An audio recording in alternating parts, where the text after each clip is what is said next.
And now, from Bewley, in the heart of the New Forest, most haunted live at Halloween.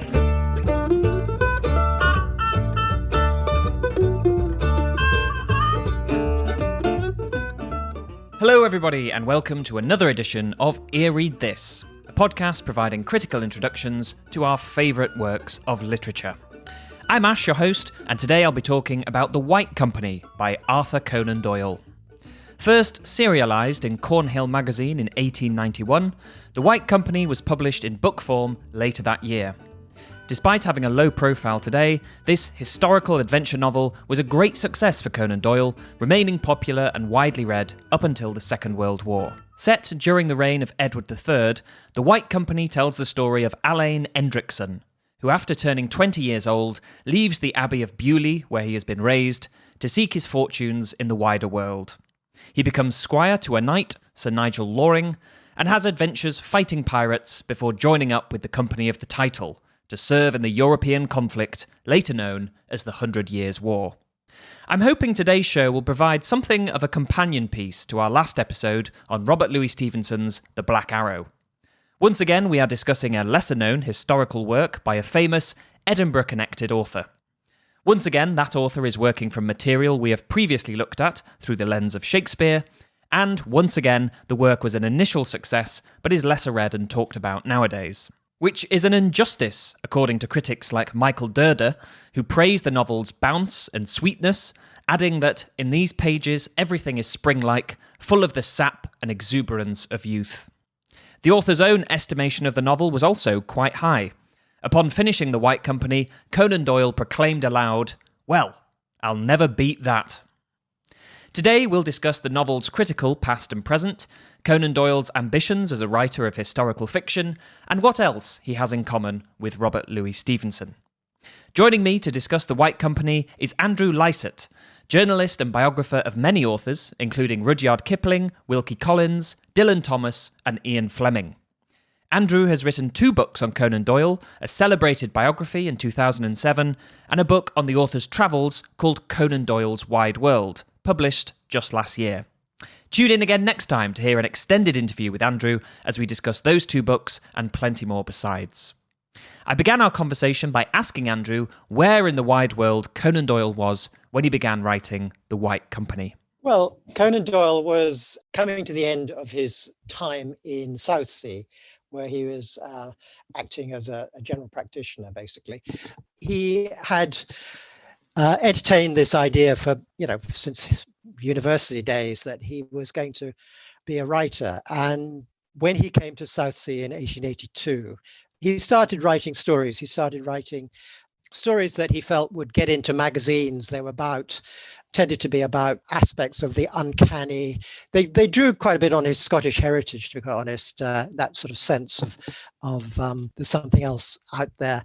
And, he developed these and had quite some success in selling them to magazines such as Blackwood's, etc. But come the middle of his time in Southsea, approximately 1886, he decided that instead of writing these stories, which were an adjunct to his job as a doctor, he said he wanted to get his name on the back of a volume. So he wrote this detective story, and the story behind that is well known. It was his first Sherlock Holmes story, A Study in Scarlet. It wasn't immediately taken up sort of quite as enthusiastically as he had hoped, but it was published. So he had this slim volume, A Study in Scarlet. Then he had an idea about what was saleable. That was always an element in his kind of conception of the market. He was quite canny about what things sold, what readers were interested in. But he left his detective on one side for a while because he always wanted to write a historical novel. Now, this was something that he had been sort of a long time in the making.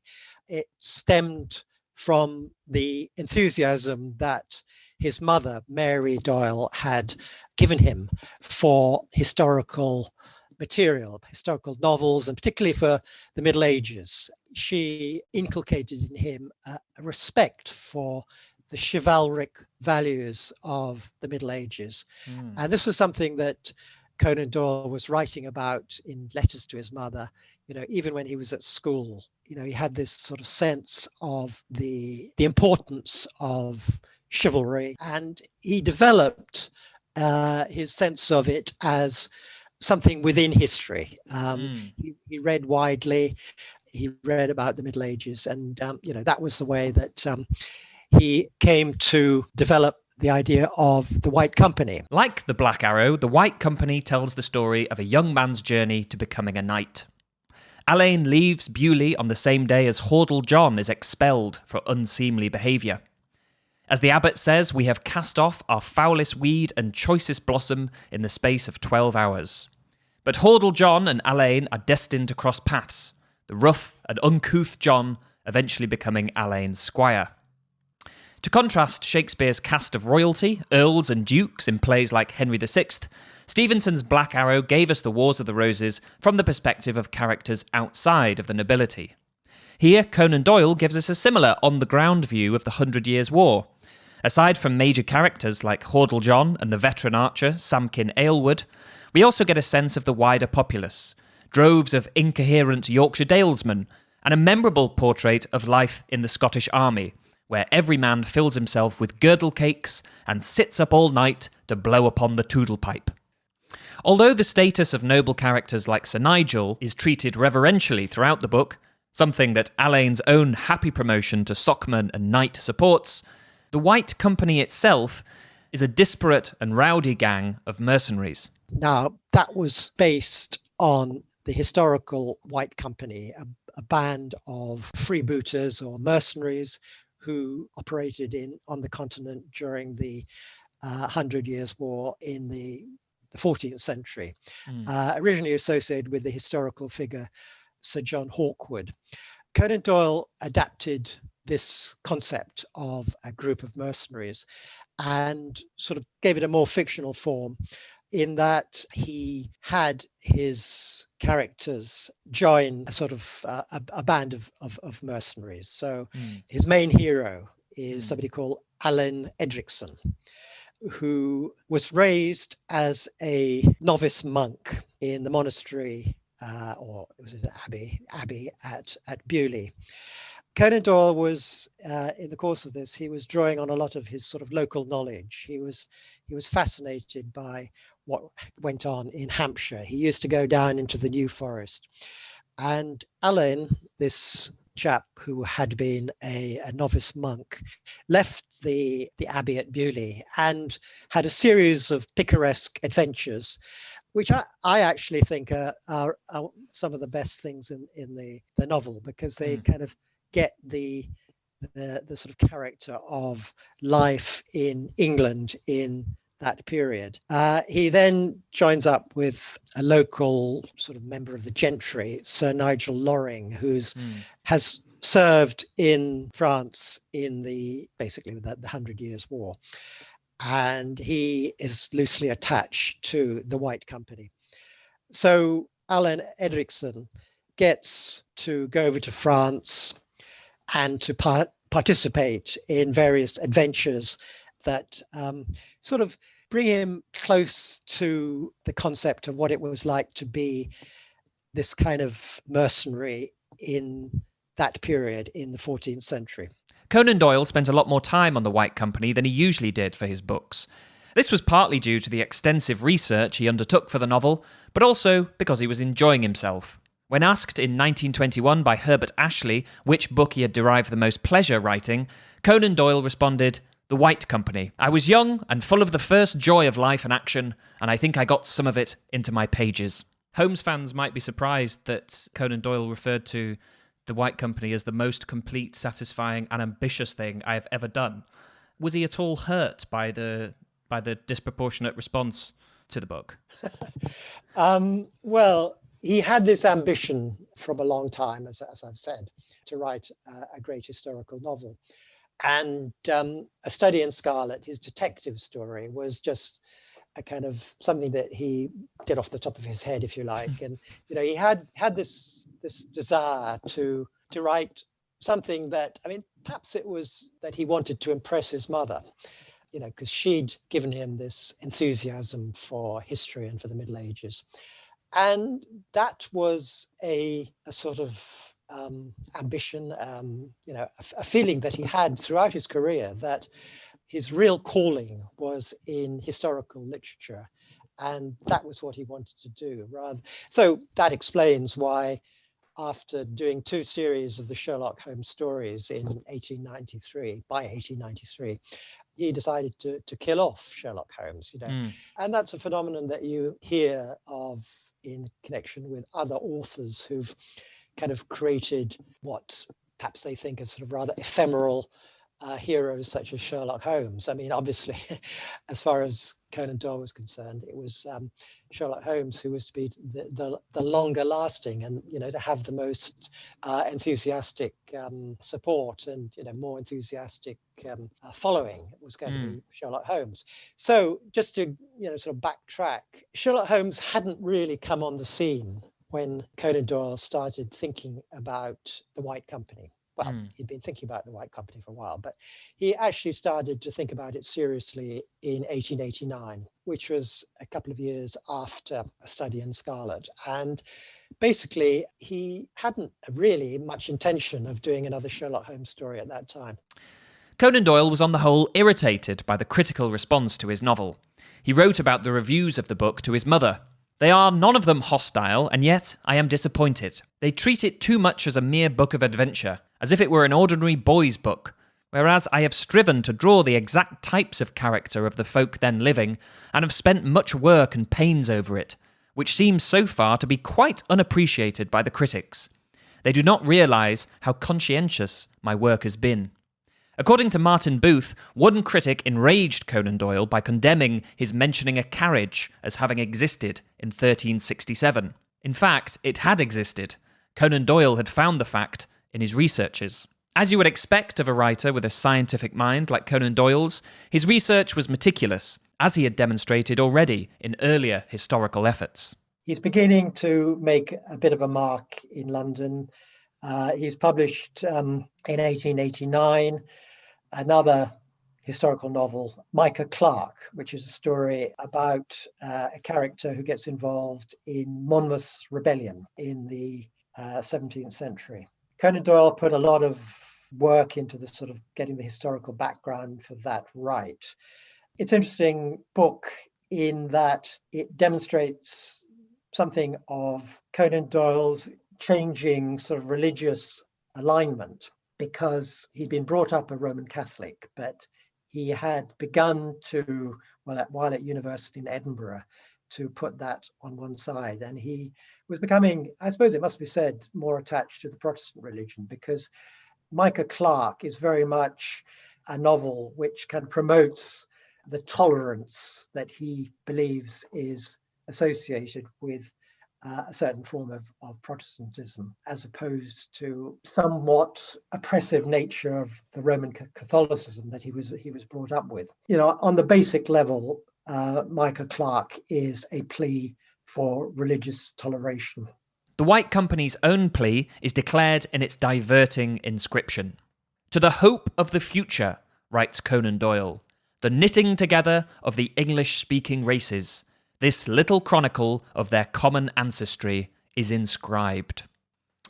This hoped-for knitting together was something Conan Doyle believed was critical. During a visit to America, he said, "I believe the English-speaking races must either coalesce, in which case the future of the world is theirs, or else they will eternally neutralise each other and be overshadowed by some more compact people as the Russians and the Chinese." Despite the jibes at Yorkshiremen and Scots, this quest for unity is felt throughout the novel. Of all things Alleyne witnesses in the world, nothing is more strange than the hate which class appeared to bear to class. Other elements of the novel rather fly in the face of this democratic wistfulness. Firstly, its description of Edward III, which falls over itself in wonderment and veneration. War-worn and weather-beaten, with a broad, thoughtful forehead, and eyes which shone brightly from under his fierce and overhung brows, He rode his horse with the careless grace of a man whose life had been spent in the saddle. In common garb, his masterful face and flashing eye would have marked him as one who was born to rule. But now, with his silken tunic powdered with golden fleur-de-lis, his velvet mantle lined with the royal minever, and the lions of England stamped in silver upon his harness, none could fail to recognise the noble Edward, most warlike and powerful of all the long line of fighting monarchs who had ruled the Anglo-Norman race. As for those unfortunates born outside of the fold of this common ancestry, their appearance in the book elicits a shiver of horror at their alien variety.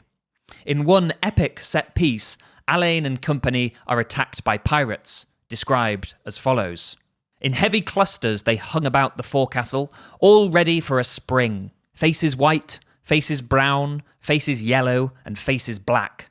Fair Norsemen, swarthy Italians, fierce rovers from the Levant, and fiery Moors from the Barbary states, of all hues and countries, and marked solely by the common stamp of wild beast ferocity. Towards the end of the novel, the company encounter a prophetess, wife of the Breton knight Sir Bertrand de Guesquin. In the company of Alain and Sir Nigel, the Lady Tiphaine foretells evil times coming upon England, the loss of all the French lands currently under Plantagenet rule. But when the lady ventures a little further out across the seas of time, she gets a shock at the sight of the future British Empire. "My God," she cried, "what is this that is shown me? Whence come they, these peoples, these lordly nations, these mighty countries which rise up before me? I look beyond, and others rise, and yet others, far and farther to the shores of the uttermost waters. They crowd, they swarm. The world is given to them, and it resounds with the clang of their hammers and the ringing of their church bells. They call them many names, and they rule them this way or that, but they are all English, for I can hear the voices of the people. On I go, and onwards overseas where man hath never sailed, and I see a great land under new stars and a stranger sky, and still the land is England. Where have her children not gone? What have they not done?" Conan Doyle reiterates his plea boldly in his final sentences, underscoring the militaristic potential of this knitting together. "The sky may darken, and the clouds may gather, and again the day may come when Britain may have sore need of her children, on whatever shore of the sea they be found. Shall they not muster at her call?" So Conan Doyle has just begun to make a mark with sort of combination of his Sherlock Holmes story, A Study in Scarlet, several other stories that he's written for magazines, Millen's Magazine, Blackwood's Magazine, the Cornhill Magazine. He's invited to London for dinner with an American publisher, J.M. Stoddart, who's the owner of and principal editor of something called Lippincott's Magazine in Philadelphia, which is a great outlet for sort of British authors who publish and they get paid well and stuff. So he is invited to dinner with Stoddart, and one of the other guests is another up-and-coming writer, Oscar Wilde. Oscar Wilde goes away and writes a short novel, The Picture of Dorian Gray. Conan Doyle goes away and does likewise. He sort of wonders what he's going to write about, for this magazine, and decides to go back to Sherlock Holmes. He's going to go back to Sherlock Holmes, which is going to be his second outing for Sherlock Holmes, and that is The Sign of 4. That's in 1889, start of 1889.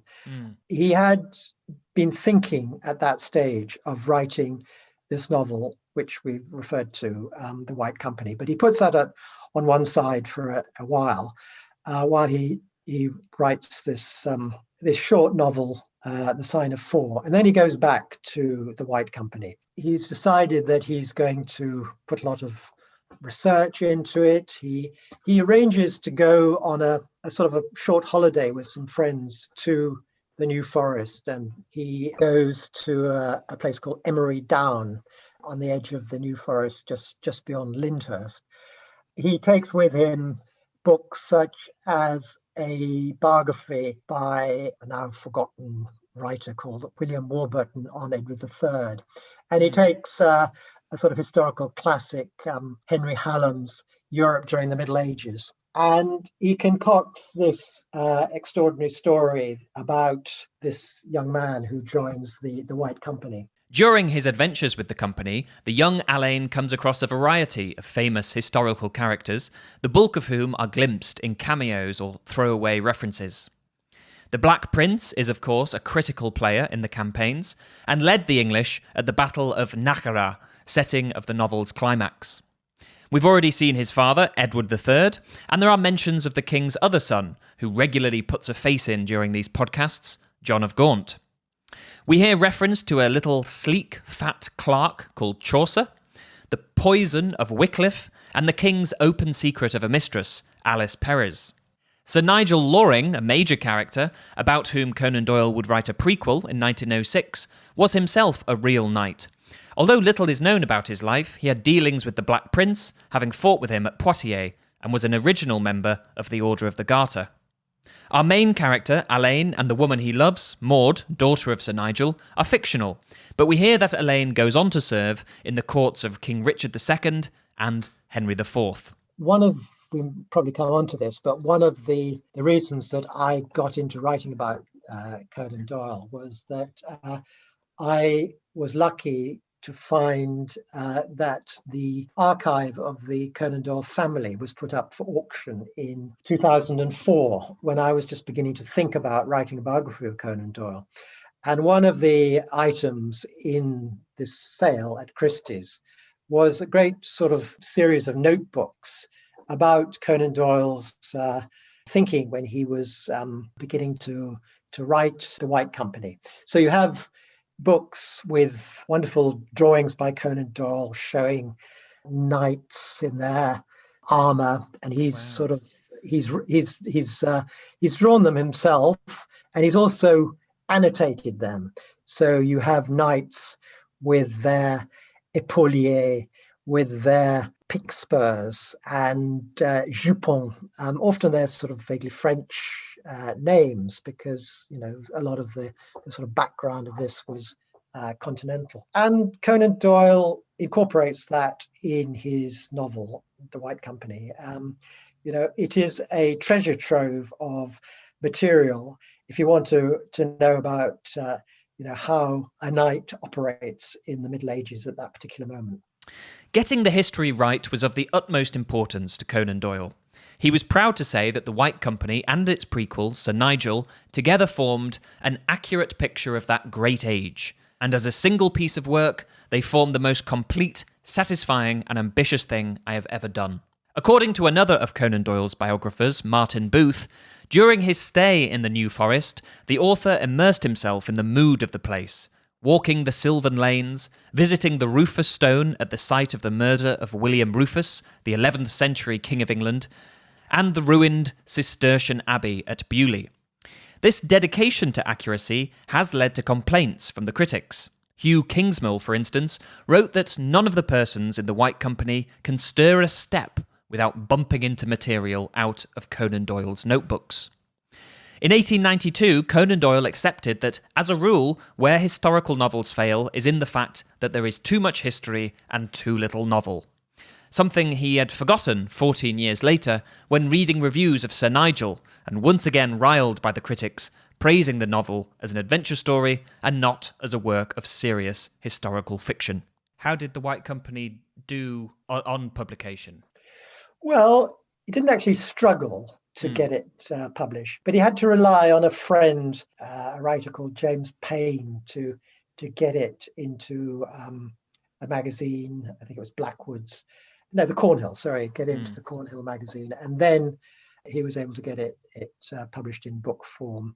Not until 1891 was it actually published in book form, because in the intervening period, The Sign of Four, originally called The Sign of the Four, had been published. And, he'd enjoyed some renewed success with Sherlock Holmes. So when he came to give up his practice as a doctor in Portsmouth, and he was going up to to London to be closer to the literary world, but at the same time, he hoped that he could develop his career as a writer.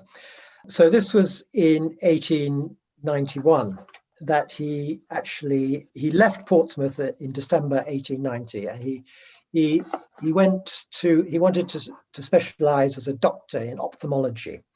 So he went to Vienna, where he was going to study eye medicine, and then he came back and took up a sort of practice in Upper Wimpole Street. At the same time, the publisher George Newnes had just started a new monthly magazine, sort of general interest monthly magazine called Strand Magazine. And Conan Doyle, as a result of his growing success, he wasn't a great success, but he was beginning to get known.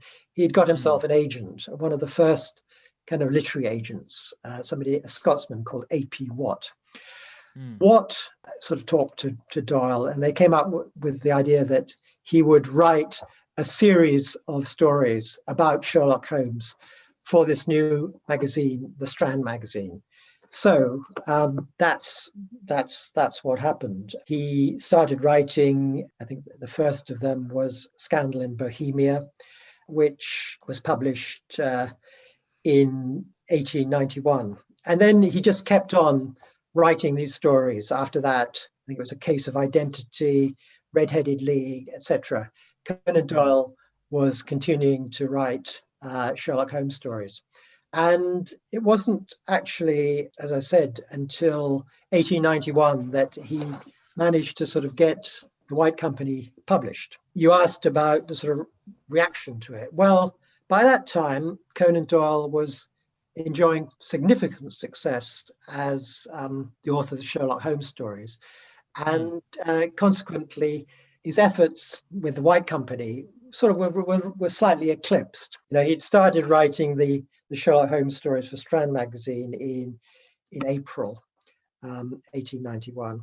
A Scandal in Bohemia, the first of his stories for Strand Magazine, wasn't published until July. He'd been working on The White Company, and it was actually published in serial form during that period, but it wasn't actually published in book form until, well, in America, it was published in August of that year, in Britain in October by the company Smith Elder. So it was a sort of parallel exercise. He was doing the Sherlock Holmes stories, which proved very successful. At the same time, he was doing what he really wanted to do, which was to write his great historical novel, which came out at roughly the same time. So you get Conan Doyle kind of juggling, not just, well, he quickly gave up his medical career when Sherlock Holmes took off. So, by the middle of 1891, he'd more or less stopped being a doctor. But, he was then wondering, to what extent he was going to concentrate on Sherlock Holmes, and to what extent was he going to write these great historical novels that, he saw as his calling, which he felt that, that was where, his knowledge and his background and his, he had this great admiration for the novelist Robert Louis Stevenson, and he saw himself somewhat in the tradition, the romantic tradition, in the sort of sense of romance as an adventure of Stevenson. I think he sent a copy of The White Company to Stevenson, and that was a kind of measure by which he gauged his novels, his historical novels. Although the critical reception disappointed him, Conan Doyle was proved astute in guessing at what was saleable. Once the original 3-decker version of The White Company sold out, the novel went through over 50 one-part editions. In 1891, Conan Doyle received £250 for the book and a further £200 for the rights to serialisation, followed by £125 for the American rights. According to Martin Booth, The White Company is the most widely published historical novel written in the English language, apart from Ivanhoe. It's funny that you mentioned him having an affinity with Robert Louis Stevenson, because they, among other similarities, they both seem to have had the most success with the stuff that they considered they dashed off. as opposed to the long works that they sort of slaved over, and they don't seem to correlate with those ones being the hits. Yeah. Well, Stevenson, was somebody that Conan Doyle had read as a child, and had always looked up to and sort of seen as a model for the kind of book that he wanted to write. I'm pretty certain, I seem to recall that he corresponded with Stevenson, and I also wrote a book about Rudyard Kipling. Who was in some ways pretty much a contemporary of all of those two, But Kipling was a great fan of Stevenson, who clearly was a model for writers who wanted to write what they thought were adventure stories, romances. It was the way that these writers, and I'm going to put Kipling and Conan Doyle together there, it was a sort of manly kind of response to what they saw as the kind of problems of the age, because they saw the emergence of decadent writing. They saw things that they've understood well enough, but they didn't really have much in common with symbolist writing and things like that. And there was definitely a kind of divide between the robust adventure story writing, which was actually associated also with another writer that Kipling in particular was associated with, Henley, who had his kind of coterie of known as the Henley's Regatta, that published in the Scots Observer. I think it was then later called the National Observer. This was very different from the Blue Book, the sort of writing associated with Oscar Wilde, for example. Although Oscar Wilde and Conan Doyle actually had a great respect for each other, and Oscar Wilde stated outright, his respect for Conan Doyle's work. More recent critics of The White Company have made a case for the novel. Michael Derder is one who has stressed what it demonstrates of Conan Doyle's literary range. Since the author of the Sherlock Holmes stories is so adept at plain speaking, writes Derder, it's good to be reminded that he also commanded the high style. And there is plenty of romantic flair in the novel. Here is Alain at the end of his journey, delirious and wounded. Little could he ever remember of that wild ride. Half conscious, but ever with the one thought beating in his mind, he goaded the horse onwards, rushing swiftly down deep ravines over huge boulders, across the edges of black abysses. Dim memories he had of beetling cliffs, of a group of huts with wondering faces at the doors, of foaming, clattering water, and of a bristle of mountain beaches. Stray details of scenery catch the eye, the grey and pensive heron, for instance, swollen with trout and dignity. Martin Booth calls The White Company the best medieval novel in English literature apart from Sir Walter Scott's Ivanhoe. And Conan Doyle was at least some way vindicated in his people-rallying sign-off, as Booth relates. When Britain was blockaded in the Second World War and paper was scarce, the government especially ensured that sufficient stocks of The White Company were available to keep it in print. It was probably, in retrospect, I guess I would point people to it if they asked me if they, to get a sense of Conan Doyle as a historical novelist, I would point them to The White Company, because it has wonderful descriptions. It is full of historical knowledge. It's got a rollicking story. It's got great sort of set battle scenes, etc., etc. It's quite a good, character study of this young man and, his involvement with the war. Although Conan Doyle was to do other historical novels, historical stories, I mentioned that he'd done Micah Clarke about the Monmouth Rebellion. He would do a series of stories later on, the Brigadier Gerard stories that he sort of got involved with in 1896, which were about the Napoleonic Wars, basically. So he was pretty wide-ranging. 1896 was a period when Conan Doyle had given up on Sherlock Holmes. So he was looking for something new to turn his hand to.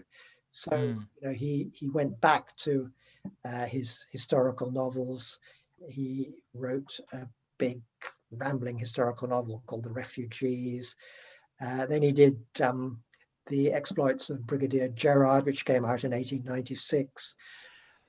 Rodney Stone. It wasn't until 1901, after he'd been involved in the what is now called the South African War, the Boer War, and he wrote the Hound of the Baskervilles, that he got back into Sherlock Holmes, and then he quickly kind of decided that Sherlock Holmes had a future. I think he was encouraged by his agent, who kind of realized that Sherlock Holmes was how he was going to make money, and continued to do so.